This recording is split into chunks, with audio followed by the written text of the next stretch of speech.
قوم ضالين، قوم بهت، كذبتوا على الله سبحانه وتعالى وعلى نبينا محمد صلى الله عليه وسلم وعلى كتابه الكريم. مش تكذبوا على العبد الفقير الى الله. هل الكنيسة بقى تطلع تعتذر عن الفيديوهات دي؟ هل هنشوف واحد مسيحي بيطالب ان هم يعتذروا؟ هل في واحد مسيحي هيعرف ليه محمود كان غضبان؟ هل في واحد مسيحي هيحس ليه محمود كان متضايق؟ ولا هو لا يجوز؟ ولا هو ما ينفعش؟ ولا الكلام ده بقى كخة؟ تعالوا بقى نشوف الفيديو اللي هم قاصين، وانا اتحداهم ان هم يعرضوا الفيديو كامل، لكن دول لانهم قوم بهت ما يقدروا يعرضوا الفيديو كامل. شوف يا فندم هذا الصعلوك شو عم بيقول داخل الكنيسة. حياة الطهارة عندنا في المسيحية مش زي ثواني بس الصورة مختفية لأنه وجهه أسود يعني. ده كل ده في الفيديو اللي هم ما عرضوهوش، في الفيديو المقصوص اللي هم قصوه. ما ينفعش ينزل القمص ولا القس ميخائيل عطية وهو بيسيء وبيطعن في عرض المسلمين والمسلمات، ما ينفع. حتى البرنامج هنج مش حياة الطهارة عندنا في المسيحية مش زي التانيين. التانيين لبس خارجي، مش زي التانيين، واخد بالك؟ التانيين لبس خارجي. طيب تمام، بص بقى الإشارات اللي بيعملها.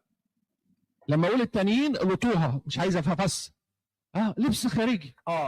لما اقول التانيين القطوها مش عايز افسر. ايه القطوها مش عايز افسر؟ انت مالك ومال المسلمين تتكلم عن الطهاره؟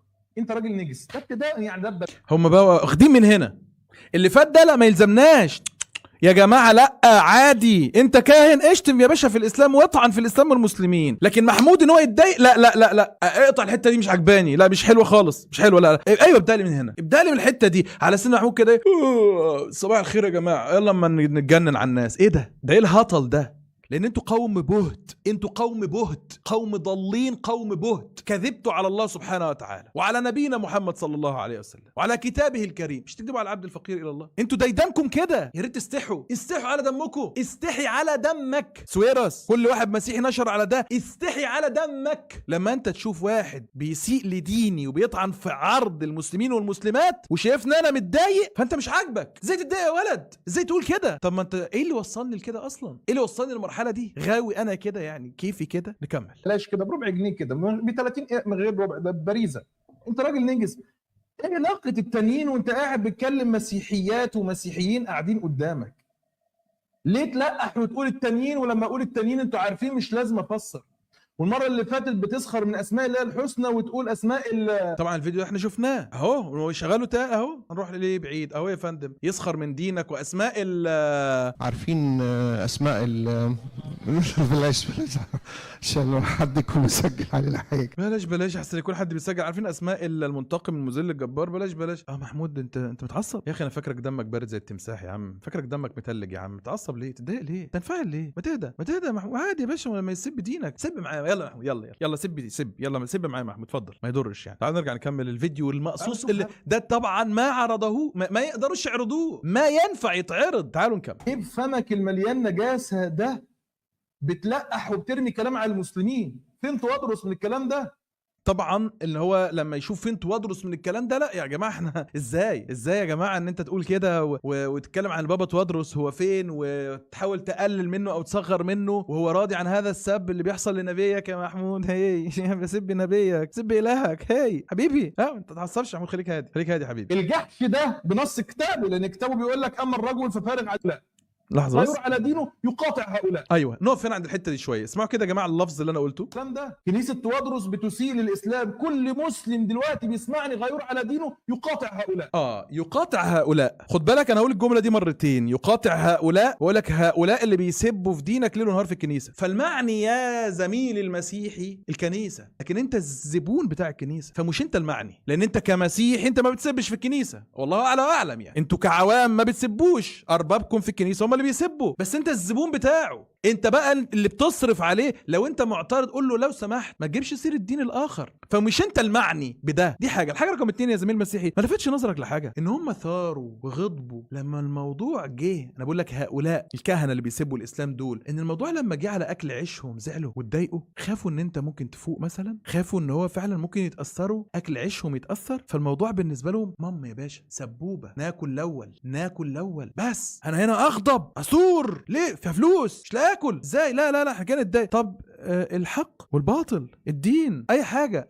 لا يا عم كبر دماغك وخلينا نشتم في المسلمين وخلينا لكن كله يا باشا للوكل ناكل الاول يا باشا. فمش انت المعني يا زميلي المسيحي بده، المعني هؤلاء وانت الزبون بتاعهم. ما هو انت اللي في الكنيسه، هو هيجيب منين؟ انت الزبون، انت السلعه بتاعت الكنيسه، لكن مش انت المعني. انا اعني هؤلاء. انت معترض على ده، اتفضل اعترض عليهم وقول لهم يا جماعه انتوا بفلوسي بتاخدوا مني عشور، كاهن بياخد 25% من نسبه العشور لصالحه، بتشتم المسلمين ليه؟ انا بدفع لك عشان اخد منك بركه واعترف لك وتعمل الطقوس بتاعتنا ونتناول جسد الرب ونشرب دمه والكلام ده ماشي حلو لطيف، تعلمني ديني اي بتاع، لكن ليه تعمل كده؟ ليه تطلع تسيء للاسلام والمسلمين واسماء الله الحسنى والكلام ده؟ لا يا فندم، ما يصير. تعالوا نجيب برضو الحته الاخيره اللي انا باكد فيها على موضوع هؤلاء. لو انت قطعت هؤلاء اللي بيسبوا دينك ليل ونهار في ايوه الكنائس، ركز اشتري من واحد مسيحي، ركز. المسيحي بيدفع له عشور. لو انت قطعت هؤلاء اللي بيسبوا دينك ليل ونهار في الكنائس،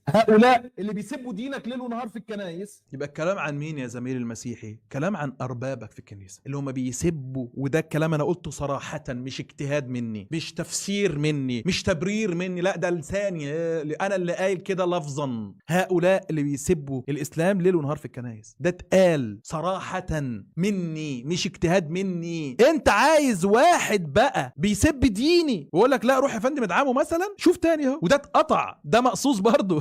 ده مقطوع يا فندم. ولا هجيب لك فيديو الكاهن او الفيديوهين بتوع الكاهن ميخائيل عطيه، مش هجيبهم لك، لا وهقص ان انا بقول لك هؤلاء، وهقص ان انا بقول لك هؤلاء اللي بيسبوا دينك ليل ونهار. هو انت يا مسيحي بتسب الاسلام ليل ونهار في الكنيسه؟ بتسب الاسلام ليل ونهار في الكنيسه، ولا ميخائيل عطيه واثناسيوس فهمي واثناسيوس ناشد ومقار فوزي وفلان وعلان وترتان؟ انت ولا هم؟ فهم المعنيين. انت بقى متضايق مني ان انا بقول كده؟ خلاص يا فندم انا اسف، انا بعتذر يا جماعه انا بطالب ورثه ميخائيل عطيه بعربيه لامبورجيني وعربيه فراري، قلت لهم خليكم في الالماني مرسيدس يا جماعه، بي ام دبليو لو سمحت يا ريت تكرموا مقار فوزي يا جماعه، يا ريت لو ممكن يكرموا اثناسيوس فهمي، اثناسيوس جورج فهمي يا جماعه، يا ريت لو سمحت ان احنا نكرمه، نديله فيلا في الساحل واديله خيار، هو بيحب الخيار اديله خيار عادي يا جماعه. خلينا ان احنا ما انت مش من حقك ان انت تزعل يا محمود، لكن ده اللي انا هكرره للمره التاسعه ولا ما اعرفش الكام، لا خلينا نحذفه ما يتقالش. لو انت قطعت هؤلاء اللي بيسبوا دينك ليل ونهار في الكنائس،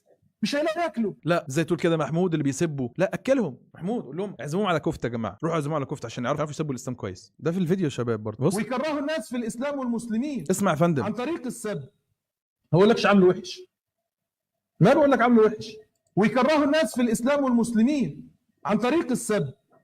ما بقولكش عامله وحش، ما بقول لك عامله وحش، ما بقولكش عامله وحش. سويروس بتقول ازدراء وتحريض، انا بقول لك ما بقولكش عامله وحش، ما بقولكش عامله وحش، لكن انت فلوسك تشتري بيها ما تشاء ممن تشاء كيفما تشاء، انت هتجبرني وانت حر براحتك. انت بتروح تدفع العشور في الكنيسه دي بارادتك صح، حد ارغمك عليها لا، تدينا منك صح، اعترض بقى. فمش انت المعني، لا انت كده زميلي المسيحي لما بتشوف دول بيسبوا ما بتعترضش، اعترض معايا يا فندم لو ما يصحش. فانا نبهت في الفيديو لا القصه مش قصه معامله. المسيحي يعني اتمنى يكون سمع الاجابه كامله. لو بيقول لي انت في السويد بتتعامل مع المسيحيين ازاي، انا اصلا بقول لك انا ما بقولكش تعامله وحش ولا طالب منك ان انت تعامله وحش، بس الكلام ده يا جماعه ما ينفعش يتقال، ما ينفعش الفيديو ينزل كامل، ما ينفع، لان هم قوم بهت اللي بينشروا وقوم ضلال اللي بينشروا. فعادي يا جماعه خلينا نحرف.